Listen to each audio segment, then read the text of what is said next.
ಅಮ್ಮ, ತಾಯಿ ಚಾಮುಂಡೇಶ್ವರಿ, ನೀನು ದುರ್ಗೆಯಂತೆ ದುಷ್ಟರನ್ನು ಶಿಕ್ಷಿಸಿ ಸಹೋದರಿ ಸೌಜನ್ಯಾಳಿಗೆ ನ್ಯಾಯ ಸಿಗೋ ಹಾಗೆ ಮಾಡಮ್ಮ.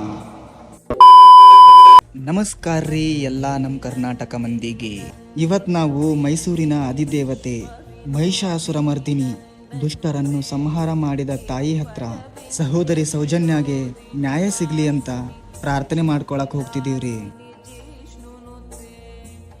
ಚಾಮುಂಡಿ ತಾಯಿ, ನಾನು ನಿಮ್ಮ ಬೆಟ್ಟ ಹತ್ತಿ ಅಸಹನೀಯ ಮನಸ್ಸಿಂದ ಬರ್ತಿದ್ದೀನಿ. ಸಹೋದರಿ ಸೌಜನ್ಯಾಳಿಗೆ ನಡೆದಿರುವ ಅತಿಕ್ರಮಣ, ಅವಳ ಜೀವನವನ್ನು ಕಸಿದುಕೊಂಡ ದುಷ್ಕರ್ಮ, ಇದು ನಮ್ಮ ಸಮಾಜದ ಪಾಪ, ನಿಷ್ಠುರತೆಯ ನಿದರ್ಶನ.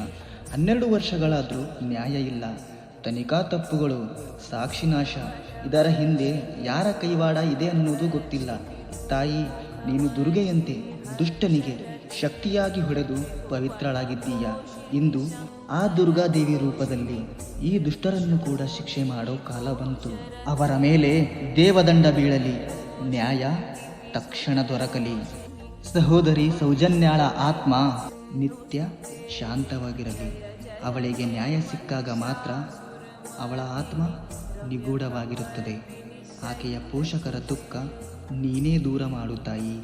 ತಾಯಿ, ಸಹೋದರಿ ಸೌಜನ್ಯಾಗೆ ನ್ಯಾಯ ಸಿಗಬೇಕೆಂದು ನಿನ್ನಲ್ಲಿ ನಿಷ್ಕಲ್ಮಶ ಮನಸ್ಸಿಂದ ಕೇಳಿಕೊಳ್ಳುತ್ತಿದ್ದೇನೆ.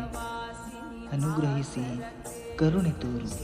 ಹೆಣ್ಣನ್ನು ಪೂಜಿಸೋ ಈ ನಾಡಲ್ಲಿ ಇನ್ಯಾವ ಹೆಣ್ಣಿಗೂ ಈ ರೀತಿ ಆಗದಂತೆ ರಕ್ಷಣೆ ಕೊಡು ತಾಯಿ.